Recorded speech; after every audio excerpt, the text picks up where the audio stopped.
You're the man's man. He's a leader. He's a guide. He's an inspiration. He is a fashion icon. I can tell by his shirt.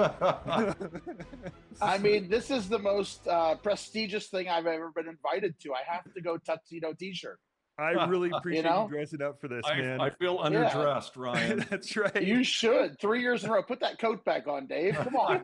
Class it up a little bit. Oh man, we are underdressed, Dave. I love it. Good. So, It's good to see you, Steve. Steve, Good to thanks for see you doing this, man. guys. It's you're always such a an inspiration. So, tell us, catch us up a little bit. You've been a busy man. Catch us up on since last year when we had you on the summit. Yeah, thank you. Hey, last year was an interesting year. I liked what those guys were just saying. I'm not sure they were calling me an ugly baby, but whatever. Here's the thing.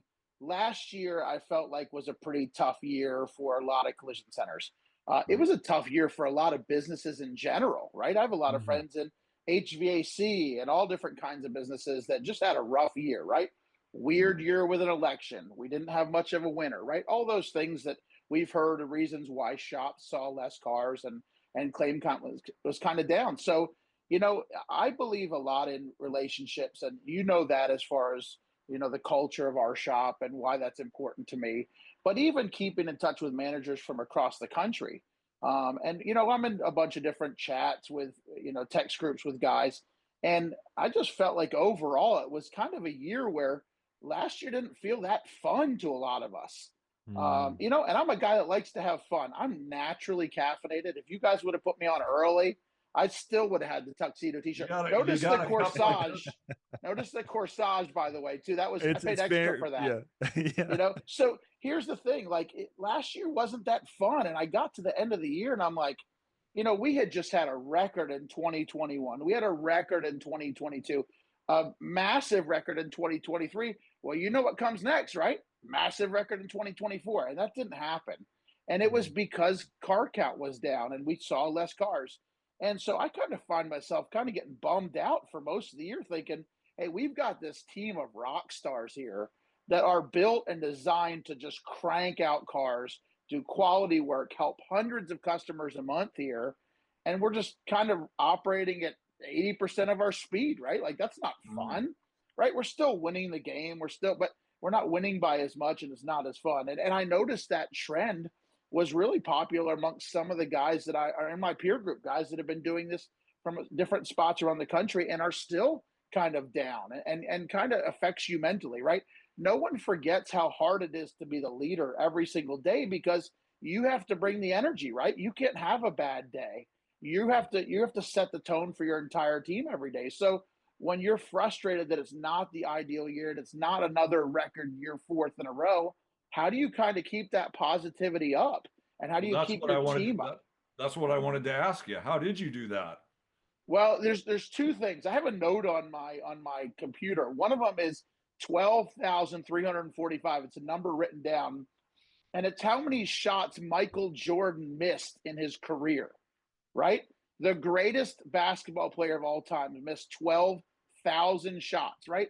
So, yes, it's unrealistic to think that every single year after year can be a record year. I wish they all could be, but unfortunately, you're just going to have the ups and downs. For some reason, it happens Yep. election years and all these other things that happen.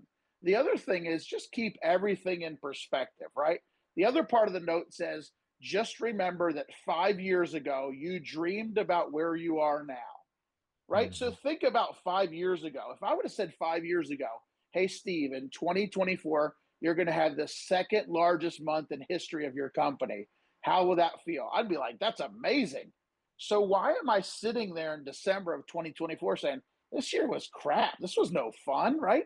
I Mhm. wanted to set another record this year. So I think it's keeping it in perspective and understanding, hey, how did my team do? Were we able to take care of our people?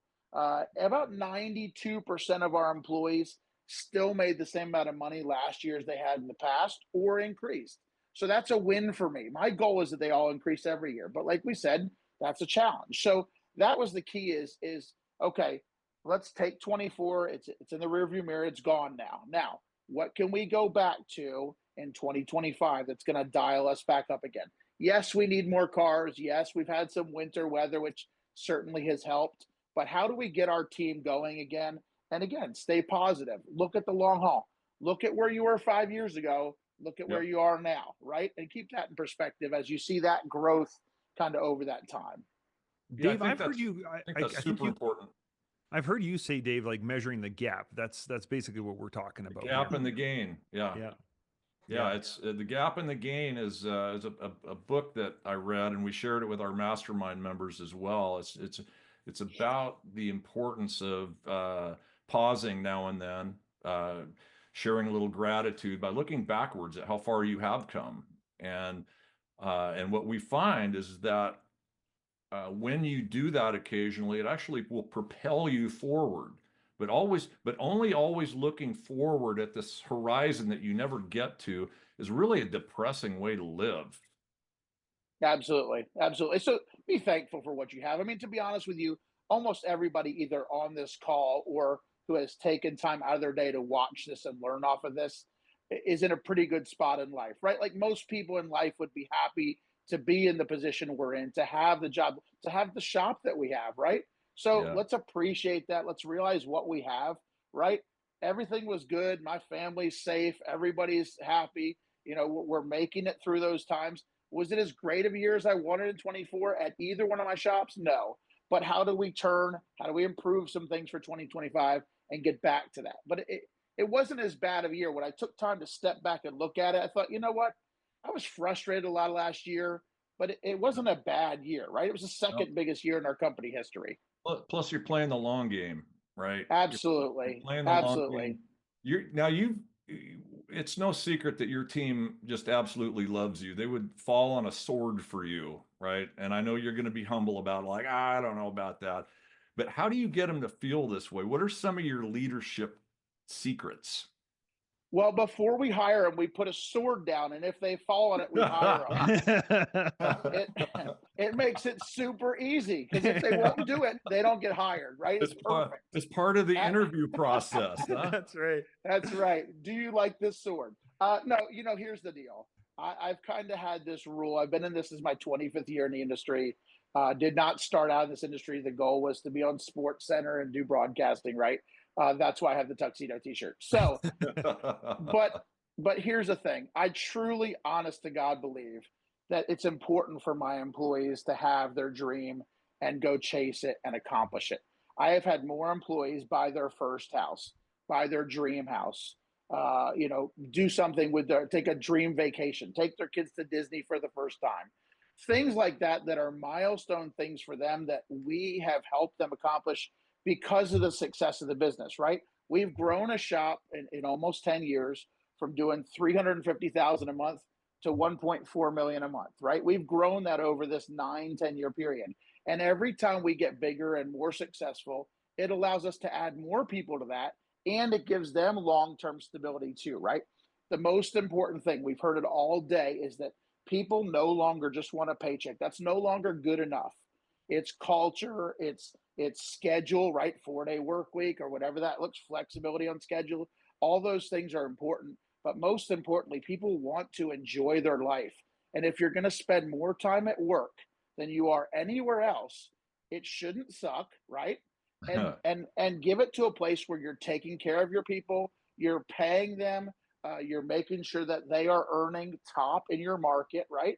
So they don't have a reason to look somewhere else. And again, now I've taken that stress of a consistent paycheck and a great place to work and a great company culture off your plate, right? So now you don't have to worry about that. And that's a big thing as a dad, as a husband, that's important to me. And so I try to pass that on to my team. Yes, we do special events. One of the things we added last year was we purchased a suite at the local arena where our sports team plays, but there's also concerts that come in. So we got 16 employees going to Kid Rock in 3 weeks together, right?